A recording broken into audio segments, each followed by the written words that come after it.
I was an SNES kid through and through. So when the Game Boy Advance, the portable SNES, was announced, I was right on board. I used some of my part-time job money, and I got this as soon as they showed up at Sears. Do you guys remember when Sears sold video games? Do you guys remember Sears in general? There might be people watching that don't know what Sears is. Now I feel old and sad. But you know what another word for old and sad is? Nostalgia! So let's use nostalgia to look at the latest delivery from Anbernic. It is this mysterious box. I'm so excited I'm going back to my old school ways. Just cutting in to the package willy-nilly. Oh God! Oh! You know, I didn't need all my fingers. That's why the good Lord gave you 10. And we have the Anbernic RG35XX SP. Boy, I'm excited. This case, I'm not sure why you need a case because it's a clamshell. It's has its own case built in. It's kind of cool though. They have the same kind of isometric CAD blow-up picture of the handheld, but probably not going to need that. It's a clamshell, for God's sake. What's in a box? Besides the handheld, ooh, screen protector. We're not going to mess with that right now. We have probably a USB-C cord. Yep, USB-C cord. Discovery time. What color did we get? Oh, the silver. I really wanted this one. I'm probably going to buy a transparent blue one just for myself because I also like that one. But, man, the silver one is sharp. Waves of nostalgia coming over me right now. So, obviously, we have the Anbernic SP. Up on top, you have your USB-C. This is data and power. You have an HDMI out. You have your shoulder buttons. The R2 and L2 are raised, which is nice. You can kind of feel them in a pinch. On the bottom, you have your headphone jack. Nice. You have a primary SD card and a secondary SD card. I just got the primary. Looks like it ships with 64-bit Concokia card. That's a decent brand. It's better than C-Pi, which break all the time.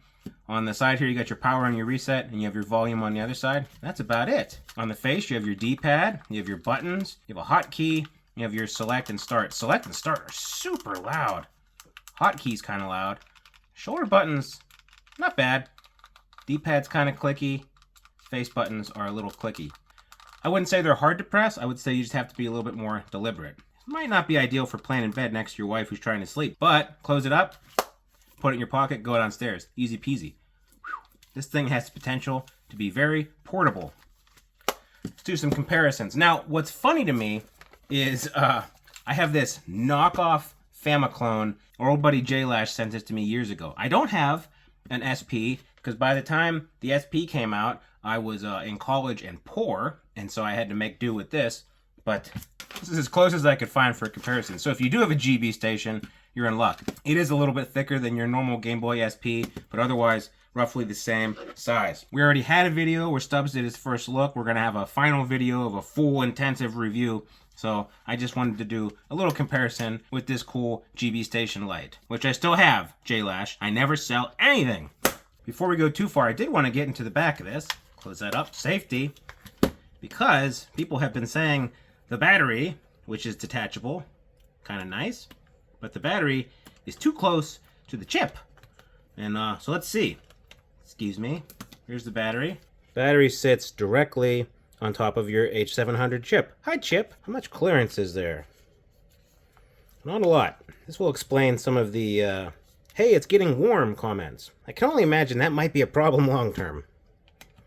Oh well, that's a problem for next month, Zoo. It is a 3300 milliamp hour battery. I don't think it's going to be a hand grenade, per se, but it might be something to watch as these things age. Also to watch as these things age, how's this hinge going to hold up?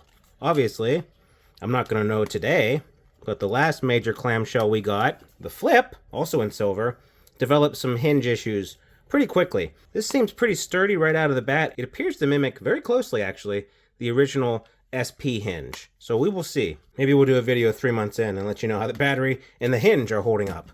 So aside from future problems, one of the things people were kind of worried about when this was announced was price. And I'm happy to report It's about 70 bucks when you factor in shipping. I think the only place you can get it now is Anbernic's direct website, AliExpress, and eBay for some reason. But as this gets out to Go Game Geek or Litnix or any of the third-party distributors, you might start to see sales. And this H700 line, the XX Plus line, does routinely go on sales on Anbernic and AliExpress. So you might be able to get it cheaper down the pike. When this thing showed up, in my mind, I had an entire thing planned. But looking at it, and then looking at my old Game Boy Advance, beat the hell but still kicking, I don't know. I think I'm just going to play Game Boy Advance games on here while I tell you about all the features. That little green LED like the original one had, this actually rotates a fair amount. I'm not going to break it all the way backwards and snap the screen off, but it has medium, full, and then extended mode. Pretty slick. So stock firmware. Anbernic, I know you're listening to me. Can you please do me a favor? Set button sound to off. You have made tremendous strides. Seriously, tremendous strides with stock OS on here. When this line first launched, stock OS was functional, but and it's actually kind of decent. But the one thing I want you to change is button noise off by default, please. I don't know a single person that likes that noise. I will say one of the cool things about the SP is that they have very specific custom stuff for it. So like you can have bezels turned on automatically. You can have night mode. You can turn your LED switch on and off. So if you want to play it at night, maybe you don't want that light blaring. One of the super cool things about this is that all the custom firmware that's come out for the XX Plus line will, for the most part, work on here. I think the only thing new they're going to have to code in is this cool magnet feature. So when you shut the screen, it says, oh, he closed it. Must be done playing. So it turns the screen off. Now that I'm done talking up stock, I'm going to immediately move to a custom firmware just to show you what it's like. See you later. Put the SD card in. Mustard OS starts immediately. Mustard OS, by the way, the new Beans version, I really like it. It might be my current favorite custom firmware for this line. Much like stock, Mustard OS has a default Game Boy Advance bezel, and it makes this screen, I don't know. I mean, look at this. It's definitely bigger than the original one, but I don't know. It feels cozy. It feels right. It doesn't feel like I have bezels. It feels good. I really like this for Game Boy Advance. Check out speakers here.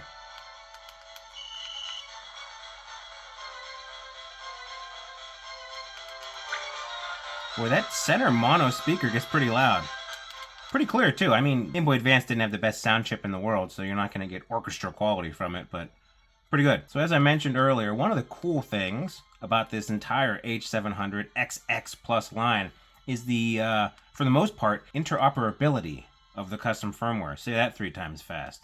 I just put my Mustard OS card in here. I know they call it Moo now, but it's Mustard. I put my Mustard OS card in here, and it just worked. Ever since the SP was announced, I was curating my top 15 or 10 Game Boy games on my XX Plus, so I just swapped a card over and it works. That's actually pretty slick. I like that cross-compatibility. You dummy, you shot into the side of a tree. Switch over to Metroid Fusion, and boy, I tell you, this feels right. This feels right playing Game Boy Advance games on here. I don't know. I've always been a clamshell kind of guy. I really like the V90. It was one of my first handhelds. I don't know where it's at, actually. I like that Famiclone, obviously. Piece of garbage, but I love it anyway. And, yeah, I just like the notion of a clamshell, because you can close it, put it in your pocket, walk around with it. You don't need the case. You can buy the case. Honestly, I'd recommend not buying the case, because it's a clamshell. It also comes with a screen protector. And one of the cool things about this is, unlike the other 35XX Plus line, the screen on this isn't raised. It doesn't have that weird curvature to it. So that screen protector is just going to slide in there, and it'll be fine. This thing is about as close to a replica of the original Game Boy SP as you're going to get. I mean, it's a little thicker, but otherwise, man, it is dead on. There's something super cool about it, because it feels like I'm playing on original hardware. You don't always get that feeling of playing on original hardware with some of these Chinese handhelds. Even the best Anbernic ones. It just feels good. The plastic feels good. It feels like original. Feels like original Nintendo plastic. Just having the buttons and the D-pad here recessed like on the original. I like how authentic this is to the original Game Boy Advance SP. And I really like where Anbernic's going. We had the 353P, which was an SNES controller. And then we had the ARC, which was just, let's go all in on Sega. And now we have this. Man, really like that. I really like the form factor. One of the things I was really worried about was the shoulder buttons. On the 28XX, the L and R buttons were kind of recessed into the corners, and I had a really hard time hitting them. I'm hitting the shoulder buttons on here really, really easily. It's probably because they've borrowed such a tried and true design that your index finger just kind of naturally R1, R2, R1, R2. Kind of curve it and hit both reliably. Yeah, I really like the ergonomics of this thing overall. The size, the weight, buttons. People were worried about the buttons. Are they hard to press? They're deliberate. I said that in the intro. They're not hard to press. They're deliberate. And I feel like the D-pad, pretty good. I specifically went with Area of Sorrows for the D-pad because maybe this will be the Zoo Contra test. I was playing this on the 35XX Plus, and when I do these little downward attacks, like there's a boss where he's armored, his entire body's armored except for his ankles, and you kind of have to run in, get down, and attack him. I found myself kind of just facing the wrong way. I was trying to attack, to the left, and before I knew it, I was over here. But there's very little false diagonal on here for me. Like I have to get all the way over to go right, and then all the way over to go left. It might be clicky, but this is a superior D-pad, in my opinion at least, to the 35XX Plus and H, and anyone that uses that D-pad. Call me controversial, I like the face buttons. I don't have a huge problem pressing them. I don't feel like it's going to be fatiguing. I said it a million times, it's more deliberate. It's honestly more of a throwback to the original SP than anything else. Start and select, way too loud for my liking. But what are you going to do? They all have to have one random defect, and if that's the one random defect and everything else runs great, I might buy 6 or 7, give them away as Christmas presents. The screen on here gets very, very bright, which is great because you can take it outside and play. The 28XX had one of the dimmest screens. In direct sunlight, you could barely tell what you were doing. This, by contrast, has an extremely bright screen, and it can also get pretty dim. So here we are at 10% brightness, and I can barely make out what's going on. But in a dark room, this would be really, really good. And you can go even lower than 10%. You can go to 1% brightness, at least on this firmware. I wouldn't recommend that unless you were in some sort of weird blackout conditions where you couldn't show any light, but you still wanted to play Game Boy. Anbernic's got you covered for some reason. But yeah, the brightness of the screen goes all the way from super dim to super bright, and it looks beautiful in any situation. Here we are back at 75% brightness and doing pretty good. Even, I'm holding it at a weird angle because if I hold it at an angle to me, you either don't see it or you see my face. Hello, how you doing? Even at an oblique angle, it's still very viewable. This screen is very well suited for the XXSP. Now I swapped out cards because I did want to show you the stock experience. So we're back on stock, and you'll see the bezel's a little different. It has Game Boy Advance SP on it, but otherwise it's very similar. And press your menu button, you get in the RetroArch, you got all your jazz you'd normally want, and basically plays the same. Let's go do some property damage with Astro Boy. Honestly, I'm just feeling Mustard OS today, but stock on here is really good. And like I said in the intro, stock has come a long way. Stock's definitely not perfect, but man, it's a far shade better than it was. Whee! So even if you bought this right out of the box, didn't do a single thing to it, you would still have a really sweet Game Boy Advance experience on here. One of the really cool things about this, and it's ironic because I'm using custom firmware that doesn't support it yet, but it's the magnets.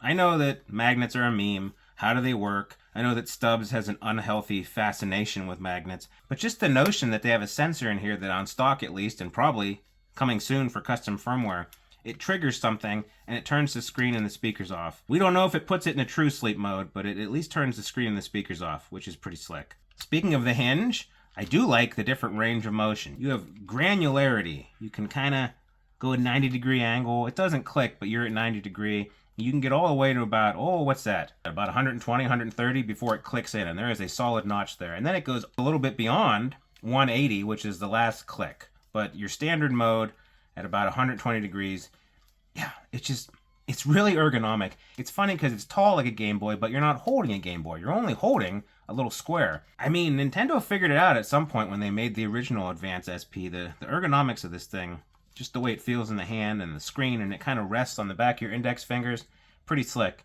Speaking of resting, my little farmer guy is taking a siesta. Get up, you lazy son of a gun! Go water the plants. They're gonna foreclose the farm. So you know I'm kind of geeked that when you close it, on stock at least, the magnets turn off the screen. But I'm also geeked just that you can close it, right? They ship with the case, and that's cool. If I'm gonna go traveling with it, I might throw it in the case, and it's actually not a bad case. You don't have to worry about things getting stuck because it's just a big square, but I mean, clamshells are the ultimate in portable. And this sucker is portable. It's a little thick, but because the screen is closed. Obviously, it's what a clamshell is, dummy. You don't have to worry about it getting scratched. Now, I'll probably put the screen protector on mine because you never know if I put it in my pocket and there's a knife or your keys get in there, you might still scratch the screen. But for the most part, throw this in your pocket or in your backpack or your satchel, your purse, what have you. It's going to be pretty protected and super portable. I love clamshells. Clamshells, I honestly, I think the reason they don't make more of them is because no one can really get the hinge right. But if you do get it right, time will tell with this, but if you do get the hinge right, ultimate portability. You know I had to have Fire Emblem on here. I'm focusing just on GBA because the wave of nostalgia has overtaken me. But this can play up to PSP, Dreamcast, N64. Dreamcast on here might be good, but I wouldn't recommend PSP because this is not a wide screen. And I wouldn't recommend N64 because you know what we don't have? Sticks. And I'm really glad they didn't throw sliders in. We'll see what the MiU Flip, what that does with sliders, but I'm glad they just kind of went with it and said, you know what? D-pad only. You want to play N64? Buy one of our other 7 handhelds that use the same chip. But if you're dead set on getting this, you want this because of the form factor, but you also want to play PSP, guess what, Chucklehead? HDMI out, and it supports Bluetooth. So you can just plug this in the back of your TV, plug a power cord in so it doesn't die, sync your controller, and you can play PSP games on your TV. I just wouldn't recommend playing them on here. This to me is more of a 4x3 and a 3x2 machine. And that's fine, because not all your handhelds need to be able to play all of your systems. If you want one dedicated for Game Boy Advance, for the longest time, the original 351P and this beautiful Indigo was my go-to Game Boy Advance. Then I switched to the Trim UI Pro, but the Trim UI Pro didn't last too long because now I have this, and this sucker's guaranteed to be my Game Boy Advance machine for a long time. If you're only going to have one handheld, maybe this one isn't for you, but if you want to have a $60 or $70 handheld that makes you feel like it's 2003 and everything's great, nothing can hurt you, you don't have bills, you don't have kids that are depending on you, you don't have all these responsibilities crushing you down, killing you every day, your hair's getting grayer, you don't have enough money, the economy's in the tank, well, you know what? Get the 35XX SP. I feel great.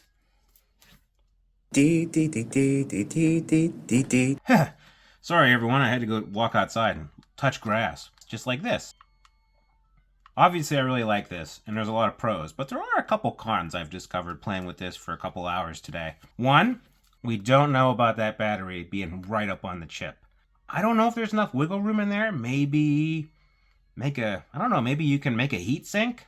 I don't know what kind of metal you'd use. Copper? Just cut a piece of copper to size, put it on there, or distribute the heat maybe? I don't know. I don't know if it's even going to be a problem. You might have a situation on your hands, especially if you have this on your shelf for 2 years and maybe the battery gets a little big for its britches. This plate will pop right off. We also don't know long-term the reliability of the hinge.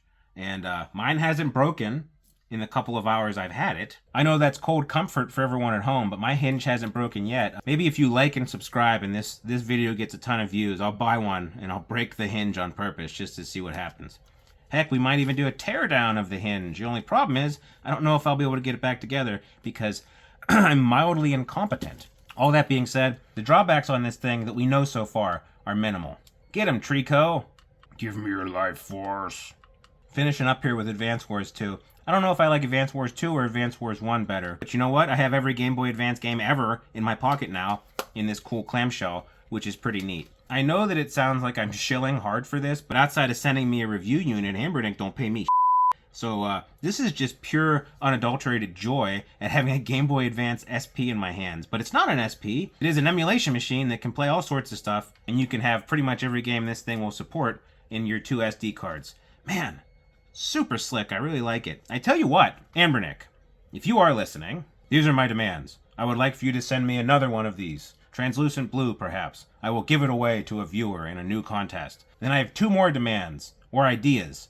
1, I want the last of the H700, the last of the XX Plus line, to be in this form factor. I think that would be super cool. You already have the screen, you already have the buttons. Just make it in this exact layout. You could do inline trigger buttons, you could do stacked, whatever you want. Heck, you can maybe put a little novelty thing back there that looks like a cart. I don't know, but I do know it'd probably sell like hotcakes. So make a Game Boy Advance candy bar for me. And number 2, I want you to inaugurate the new 3588 rock chip line with another clamshell, but this one looks like a 3DS. Mine's scuffed as all get out. But if you can use an RK3588 in a 3DS setup, oh God, I'd probably pay $300 for it. I don't know about the rest of you, but I would. So those are my ideas, Anbernic. But heck, you really knocked this one out of the park. I'm proud of you. I'm proud of you, Anbernic. Good job. Well, Gary, it's time for What Did We Learn? And today, What Did We Learn is going to be pretty short and sweet because we learned that the Anbernic 35XX SP, honestly, this might be my favorite Anbernic product of all time. I know the 556 is more powerful. I know that the Win 600 is an X86. I know that all their other stuff have different features. I know this chipset has been done to death. I know that under the hood there's nothing new. But by God, this form factor, I love it. I love it! And honestly, if you just sit on a table and you didn't look at it real close, you just kind of like glance at it, you would think it's a freaking Game Boy Advance SP. That's how good this is. That's how close it looks. This, I reviewed a time machine. We're not going to talk about it, but this is a time machine. I put this in my hands. I feel like it's 2003, right? This is amazing. This is amazing. I really, really applaud them. This thing's probably going to sell like hotcakes. This might be one of the first Anbernic products they have problems keeping in stock. I don't know, but this thing, especially at $70 with the potential to go cheaper on sale, I really like it. There are some cons. Long-term durability of the hinge, we don't know. People just got them today and yesterday. We don't know long-term. And it's already getting a little warm back here because the battery sits right on top of the chip. It's probably not for the best long-term. We might need to figure out some way to put a little heat shield in there or something, but otherwise, they nailed every single aspect of this. I can't tell you how much I like it. Yeah, this is slick. I really enjoy this. I mean, that's all I can say. If you enjoyed the video, like and subscribe and do all that jazz. We're trying to get to 100,000 subscribers this year. We'd appreciate it if you could help us, but I'm not even going to show for the channel that much. I'm legitimately satisfied with this. This is evoking an emotional response within me, and I don't know how to process it. Do I drink? Do I go yell at a referee at a sporting event? I don't know. We'll see. All right, we'll see you. Bye.